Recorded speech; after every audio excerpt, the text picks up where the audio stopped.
Hey everyone, it's time to face the facts. If it weren't the so-called home of the Krabby Patty, nobody, and I mean nobody in Bikini Bottom would be crazy enough to eat here. Hey everyone, this is Keyblade Mackay Rider Nathan here with a 2024 remake of an old video I made. For this now we'll be discussing 10 reasons why the Krusty Krab from SpongeBob SquarePants should be shut down. First up, number 10. The dangers of Krabby Patties. Krabby Patties lean far more towards an illegal drug than a fast food item. I'm not kidding everyone, stay away from them.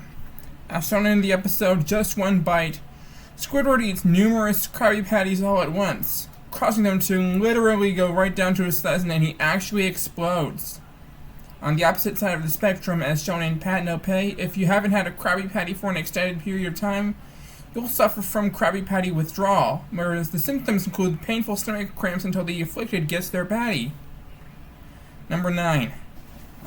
The exploitation of Patrick Star. Patrick Star has been a regular at the Krusty Krab for several years, and I mean several years, and he will basically do anything to get a Krabby Patty, even if it means working. However, those jobs don't last long. As shown in the episode No Hat for Pat, in which Patrick starts off as a sign spinner and then later gets his own Krusty Crew hat, which makes him top heavy and causes him to fall flat on his face numerous times. Mr. Krabs takes advantage of this and devises a stuntman to do some serious damage. The stunt backfires and the customers take their money back by force. Patrick gets fired yet again. Which begs the question, if all Mr. Krabs is going to do is put his employees' lives at risk, at risk just to make a quick buck, who else besides SpongeBob would work for that miserly crustaceous jerkhole? Number 8. Krabby Land. Okay, so kids like to play outside, right? In the titular episode, Mr. Krabs tries to profit from this by constructing a cheaply made and dangerous playground known as Krabby Land, but only ends up disappointing the children because the playground was just made out of junk. Mr. Krabs avoids being sued by having the kids sign coloring books, which are actually liability waivers, and promises to bring in park mascot Krabby the Clown, and then decides to play the role of Sid mascot by donning a spotted tie and a blue painted tomato to act as a rubber nose. Cheap ass. Let's do a comparison between Krabby the Clown and a real clown. Real clowns would wear makeup, a poofy, rainbow-colored afro wig, colorful clothing, big, goofy, colorful shoes, and a rubber nose, and can do all kinds of tricks, such as making balloon animals, juggling, and bouncing on a rubber ball. Krabby the Clown, on the other hand, is a cheaply made quote-unquote clown, and where Mr. Krabs simply just puts on a blue tomato acting as a rubber nose and a spotty patterned tie. Number 7. Stealing money from customers and employees.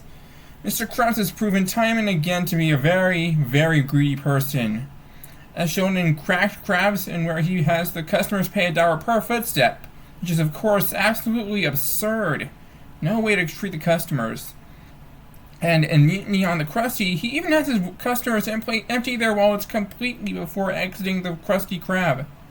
Not only does he steal money from his customers, but from his employees too. As shown in Squid on Strike, he bills his employees for the most ludicrous reasons, such as breathing, standing, talking, and even existing.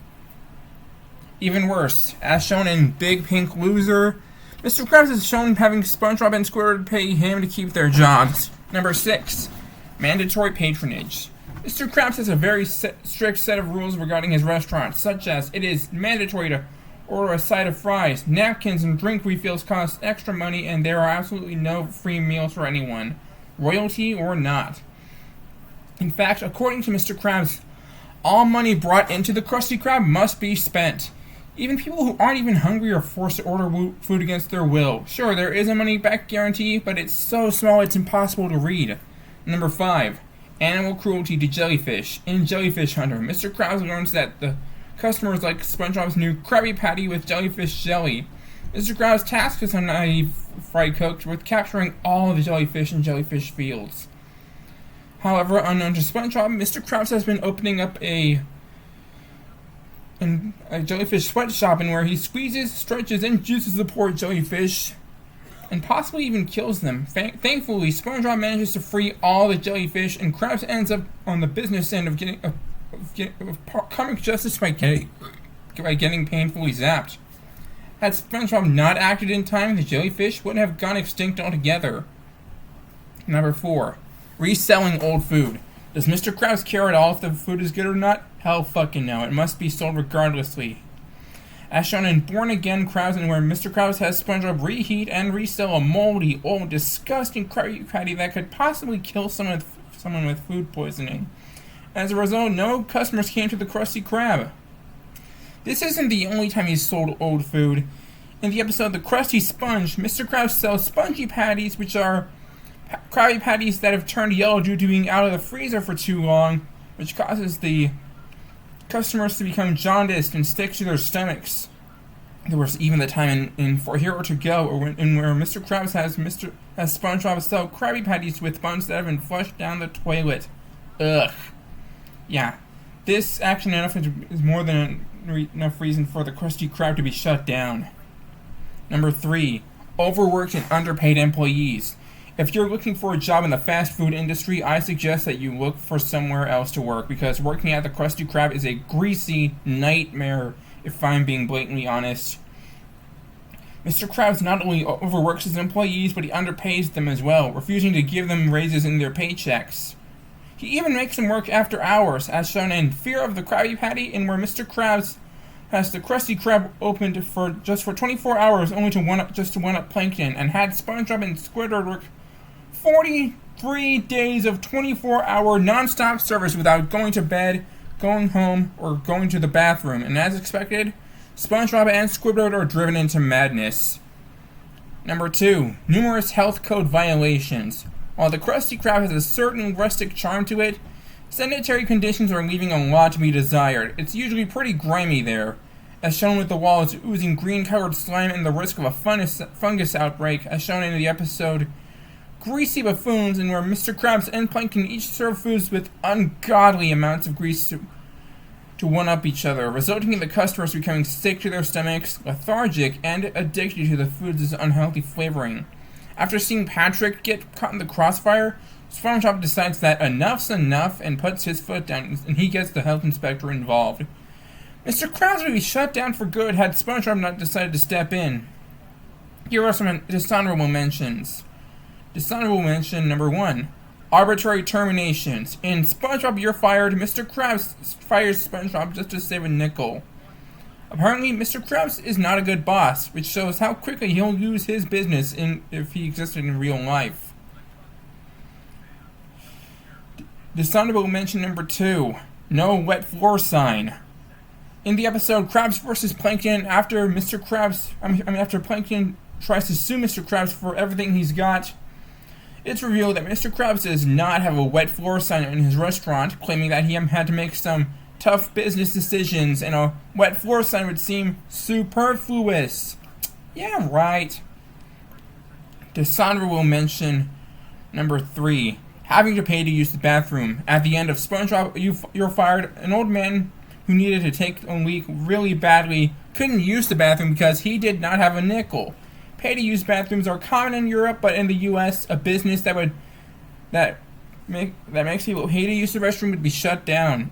Is the Krusty Krab in Europe? No way. It's not even in any European countries, so Mr. Krabs can't enforce such a policy.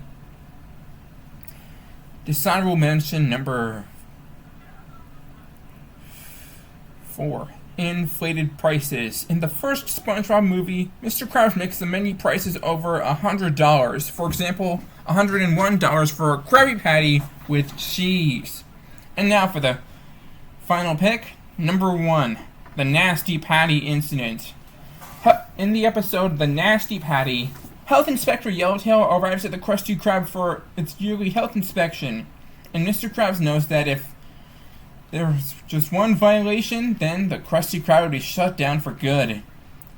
And then at one point, Mr. Krabs learns of there being a fake health inspector who's trying to get a free meal. So Mr. Krabs, pissed off, believes that Mr. Yellowtail is the fake health inspector and coerces SpongeBob into making the titular burger using the following ingredients: volcano sauce, seahorse radish, toenail clippings, toenail water after dropping it, toilet water after dropping it down in a bowl, and it was dried off with an old gym sock.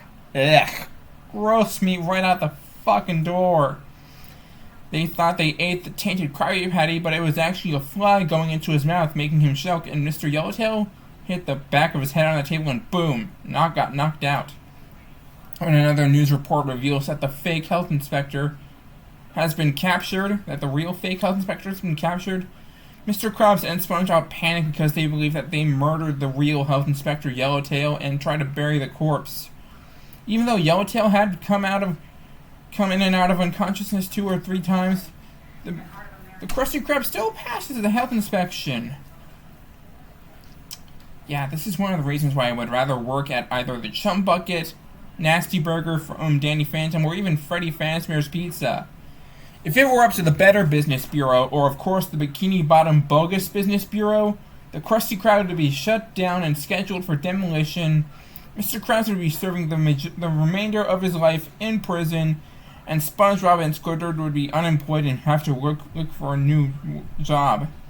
For those of you who are looking for a job in the fast food industry, I'd suggest that you look away from the Krusty Krab because it is a really, really bad place to work.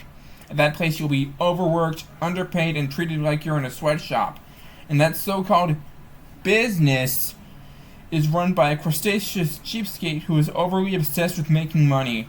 Same goes for if you want to go out to eat. I highly suggest that you look away from the Krusty Krab because you'll be treated like dirt and you'll be forced to empty out your entire wallet and whatnot. Next time, I'm going to be doing a remake of an old video and where I will be discussing the 10 reasons why Lincoln Loud from the Loud House should leave Royal Woods, Michigan for good.